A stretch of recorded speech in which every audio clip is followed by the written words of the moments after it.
नमस्कार दोस्तों, स्वागत है आपका अपने YouTube चैनल वाईफाई बुक। और आप इस वीडियो को हमारे नए YouTube चैनल शिवाजी क्लासेस में भी देख सकते हैं। तो चलिए हम आज बात करने वाले हैं जो हमारा इक्वेशन का सोल्यूशन करते हैं वो किन तरीकों से हल किया जाता है। देखिए, हमने पहले से ही 3 मेथड को लिख दिया है, यानी समीकरण जो होते हैं उनको हम कौन कौन सी विधि से कर सकते हैं। समीकरण सभी आपको पता है, उसका जनरल फार्मूला होता है A X square plus B X plus C बराबर 0। ये जो समीकरण होता है ये क्लास 10th में आप देखेंगे, इसमें तो रैखिक समीकरण के युग्मों के हल के क्वेश्चन में ये सारे क्वेश्चन दिए गए हैं। तो आप इसको क्लास 10th के बेसिस पे जो भी पढ़ते हैं वो देख सकते हैं। बाकी ये जो इक्वेशन है वो आगे की पढ़ाई में भी आपको काम देंगे। जैसे आप कॉम्पिटेटिव एग्जाम में तैयारी करते हैं तो ये सारे जो इक्वेशन होते हैं वो दे देता है उसमें क्वेश्चन हल करने के लिए, और आपको बेसिक चीजें नहीं पता होती हैं तो आप उसको नहीं कर सकते हैं। चलिए हम आज बात करते हैं कि इस इक्वेशन को क्वेश्चन को हम कितने विधि से हल कर सकते हैं, यानी कितने इसके मेथड होते हैं। देखिए, पहला मेथड हम लिखे हैं यहाँ पे प्रतिस्थापन विधि, यानी जिसको बोला जाता है इंग्लिश में सब्स्टिट्यूशन मेथड। ठीक है, और सेकंड क्या है कि हमारा विलोपन विधि जिसको बोलते हैं एलिमिनेशन मेथड। और एक थर्ड है कि वज्र गुणनफल विधि, उसको बोलते हैं क्रॉस मल्टीप्लिकेशन मेथड। हम आपको तीनों को इतनी आसान भाषा में बताएंगे कि आप इसको कभी भूल नहीं सकते हैं। जैसा आप सब लोग जानते हैं कि अगर वज्र गुणनफल विधि आप कभी भी करे होंगे, इसमें समझ में नहीं आता है हमें कि किससे गुणा करना है किससे भाग करना है, ये 1/2 कहाँ से आ गया। तो आज हम इस वीडियो में पूरे कंप्लीट हम बात करने वाले हैं, तो वीडियो में बने रहिए। ठीक है, अब देखिए हमारा एक जनरल फार्मूला है। अगर हम इसी फार्मूले से देखेंगे, जनरल फार्मूला हमारा A X square plus B X plus C, हमें हमेशा इसी मेथड पे हमें रखना पड़ता है। ठीक है, चलिए देखिए हम यहाँ पे एक क्वेश्चन हम लिए रहे हैं। देखिए, ये क्लास 10th की बुक है, इसमें लिखा हुआ है कि निम्न समीकरणों के निकाय को प्रतिस्थापन विधि से हल कीजिए।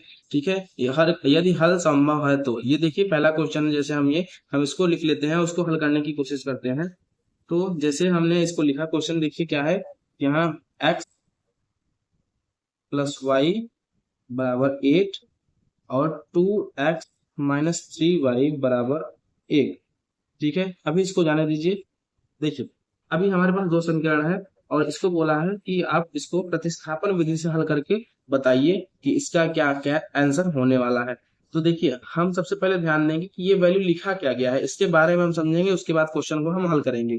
यानी कि x प्लस वाई, अब इसका मतलब आप समझ लीजिए कि हमारी x की जो भी वैल्यू होगी, अगर उसको हम y से जोड़ देंगे, यानी कि y की वैल्यू से जोड़ देंगे, तो उसका आंसर 8 आना चाहिए। यानी कि अगर हम x की वैल्यू को 4 रखें और y की वैल्यू भी 4 रखें तो हमारे जोड़ने पर आ जाएगा 8। ठीक है, लेकिन इसमें एक ऑप्शन है, आप देखिए यहाँ पे ट्विस्ट यहाँ पे ये है कि हमें ये जो दूसरा समीकरण दिया है, यानी ये पहला समीकरण मानेंगे, ये दूसरा समीकरण मानेंगे। अगर x की वैल्यू हम 4 रखे हैं और y की वैल्यू भी 4 रखे हैं, तो हमें ये जो इक्वेशन है यहाँ पे अगर x की वैल्यू 4 रखें और -3 y की वैल्यू भी 4 रखें, तो यहाँ भी हमें 1 आना चाहिए आंसर। तो क्या ये आ रहा है? तो आप देख सकते हैं कि 4 दूनी 8 हो जाएगा, और यहाँ पे -4 × 12 हो जाएगा। और क्या यहाँ घटाने पे 1 आ रहा है? तो नहीं आ रहा है, यानी कि ये वैल्यू जो हमने माने थे ये वैल्यू गलत है। तो हम ये जो इक्वेशन है इसी को हम हल करेंगे, लेकिन वैल्यू क्या आएंगी, दोनों एक साथ आएंगी। ठीक है, तो देखिए सबसे पहले हम आपको इक्वेशन बताने वाले हैं सब्स्टिट्यूशन मेथड, जिसको बोलते हैं क्या, प्रतिस्थापन विधि। ठीक है, प्रतिस्थापन विधि को बोलते हैं सब्स्टिट्यूशन।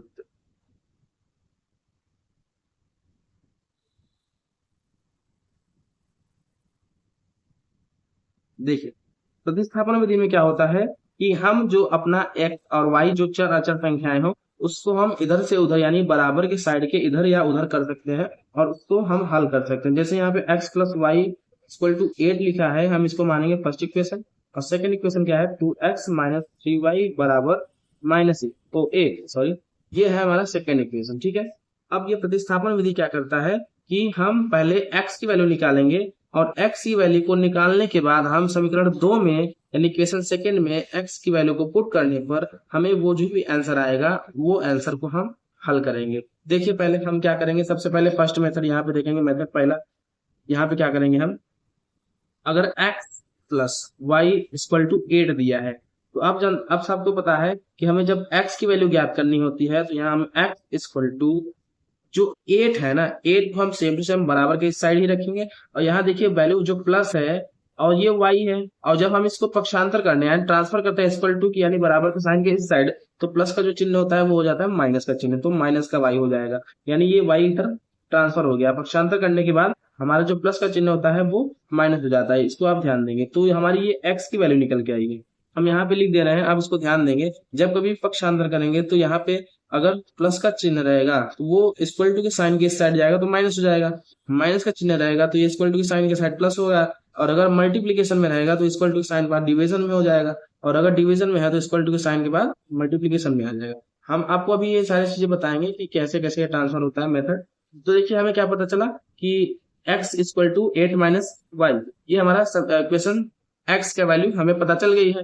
अब हम क्या करेंगे, पुट, इसको हिंदी में लिख सकते हैं कि आप x की वैल्यू, x का मान समीकरण 2 में रखने पर, ठीक है, x का मान समीकरण 2 में रखने पर, इसका मतलब क्या होता है कि जो हमारा x की वैल्यू है वो समीकरण 2, इक्वेशन सेकंड ये है, यानी कि इक्वेशन सेकंड हम जो लिखे हैं यहाँ पे लिख दे रहे हैं 2x - 3y बराबर 1, ये हमारी इक्वेशन सेकंड है। तो इक्वेशन सेकंड में हम वैल्यू रखेंगे, ये जो हमारी वैल्यू आई है x - 8y, तो x जहां भी है हम वहां पे पुट करेंगे वैल्यू 8 - y। तो यहाँ पे देखिए 2x यहाँ पे है तो 2 मल्टीप्लीकेशन का चिन्ह लगाएंगे, क्योंकि यहाँ पे जो कोई चिन्ह नहीं होता वहां मल्टीप्लाई का चिन्ह होता है, ठीक है। तो यहाँ मल्टीप्लाई का चिन्ह, फिर क्या है, क्या है, x की वैल्यू क्या आई है 8 - y, फिर -3y, देखिए -3y है ना, x की वैल्यू हम यहाँ लिख दिए हैं, ये पूरी x की वैल्यू है, आप ध्यान देंगे। तो यहाँ 3, फिर यहाँ y इक्वल टू 1, ये क्वेश्चन आ गया। अब ध्यान देंगे, यहाँ पे हम साइड में एक चीज और आपको बता दें कि जब कभी इस तरीके का क्वेश्चन आए, जैसे यहाँ 2 लिखा है और यहाँ 2 + y लिखा है, तो हम इसको हल कैसे करते हैं, ये जो 2 का है यानी कि 2 है ना, 2 को अंदर से गुणा करेंगे एक बार, कितना हो जाएगा 2 × 2 = 4, यानी 2 दूनी 4, फिर उसके बाद यहाँ प्लस का चिन्ह है, प्लस का लगाएंगे, फिर 2 को एक बार और y से करना पड़ता है, यानी दोनों संख्याओं को हमें गुणा करना पड़ता है। तो ये क्या हो जाएगा 2y, यानी इसका आंसर कितना आ गया 4 + 2y। तो सेम टू सेम वहां भी हम लगाएंगे, देखिए यहाँ 2 है, 2 को 8 से मल्टीप्लाई करेंगे, क्या हो जाएगा 8 दूनी 16 यानी 16, और माइनस के चिन्ह माइनस लगाएंगे, फिर यहाँ पे y को मल्टीप्लाई करेंगे तो 2y आ जाएगा, फिर -3y आएगा, फिर इक्वल टू 1, ठीक है। अब आप देखेंगे यहाँ पे यहाँ -2y और -3y ये क्या होंगे, आपस में जुड़ जाएंगे, क्योंकि माइनस और माइनस चिन्ह प्लस हो जाते हैं। तो यहाँ पे हम ध्यान देंगे इस साइड पे, यहाँ 16 हो जाएगा, और माइनस का चिन्ह 3 और 2 5y, और फिर इक्वल टू 1, ठीक है। अब देखिए यहाँ पे क्या करने वाले हैं, हम चर को एक साइड करेंगे और अचर को एक साइड करेंगे, यानी ये संख्या देखिए 5y है, हम इसको 5y ही लिखेंगे, -5y इक्वल टू 1 है, यहाँ 1 लिखेंगे। अब देखिए ये 16 है, 16 इधर ट्रांसफर हो जाएगा, क्या हो जाएगा प्लस में, यहाँ प्लस है, इधर जाएगा क्या होगा -16, ठीक है। अब -5y, और एक में से 16 तो घटेगा नहीं, आप घटाएंगे तो वो माइनस में ही आंसर आएगा, तो 16 में से एक घटाएंगे क्या हो जाएगा -15, ठीक है। देखिए माइनस से माइनस कैंसिल हो जाएगा, माइनस से माइनस कैंसिल होने के बाद हमारे पास क्या बचा 5y इक्वल टू 15, ठीक है। और फिर y की वैल्यू क्या आएगी, देखिए हमने यहाँ पे क्या लिखा है, अगर यहाँ गुणे के चिन्ह में इधर जाएगा भाग में हो जाएगा, देखिए यहाँ पे हमेशा गुणा होता है, तो y यहाँ 15 है, तो ये ट्रांसफर होगा कहाँ पे आएगा भाग में, तो ये कट जाएगा 5 से 15, यानी y की वैल्यू क्या आ गई 3। तो देखिए यहाँ से हमारी y की वैल्यू निकल के आ चुकी है। तो y की वैल्यू हम किसी भी समीकरण में अगर उठा के रख दें, किसी में, जैसे यहाँ फर्स्ट समीकरण है ना, क्वेश्चन फर्स्ट में रखेंगे तो उसमें से x की वैल्यू हमें पता चल जाएगी। चलिए हम आपको दिखा देते हैं x की वैल्यू पता करके, और उसमें उसके बाद हम इसको सिद्ध भी करेंगे कि ये इक्वेशन कैसे सिद्ध होता है, ठीक है। आप देख सकते हैं यहाँ पे y की वैल्यू हमारी कितनी आई है 3 आई है। तो हम चलिए दूसरी साइड करते हैं।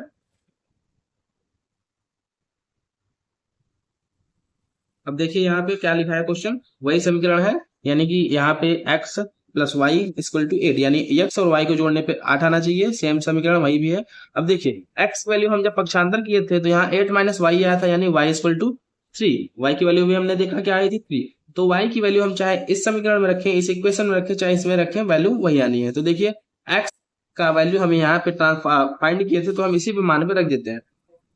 यहाँ वैल्यू क्या आ जाएगी, x = 8 - y की जगह पे हम रखेंगे कितना, मान आया 3, वैल्यू 3 रखेंगे, x = 8 - 3 यानी 5 आएगा, x का मान कितना आ गया 5 आ गया, ठीक है। तो देखिए हमारी y की वैल्यू क्या आ गई 3 और x की वैल्यू आ गई 5। तो देखिए हम ये समीकरण इन दोनों पे रखते हैं, क्या हमारा आंसर आता है। तो देखिए x - y, पहले हम ये सिद्ध करेंगे, x + y = 8 एक्स की वैल्यू कितनी है हमारे पास 5, तो हम 5 रखेंगे, प्लस वाई की वैल्यू कितनी है हमारे पास 3 है, 5 3 8 होगी, यानी कि ये देखिए 8 इधर आया 8 इधर आया, यानी ये वैल्यू हमारी क्लियर है, यानी कि सही आ रहा है आंसर। तो समीकरण दूसरा चेक करते हैं हम, दूसरा हमारे पास क्या है, ये तो फर्स्ट हो गया। सेकंड क्या है, 2x minus 3y equal to 1, 2 लिखेंगे, x की वैल्यू हमारे पास 5 चाहिए, माइनस 3, y की वैल्यू हमारे पास 3 आई है, इक्वल टू 1 आना चाहिए इसमें, 5 दूनी 10, माइनस 3 त्रिका 9 इक्वल टू 1, यानी 10 में से 9 घटाएंगे हमारा आंसर आना चाहिए 1। तो देखिए हमारा समीकरण ये भी क्लियर है।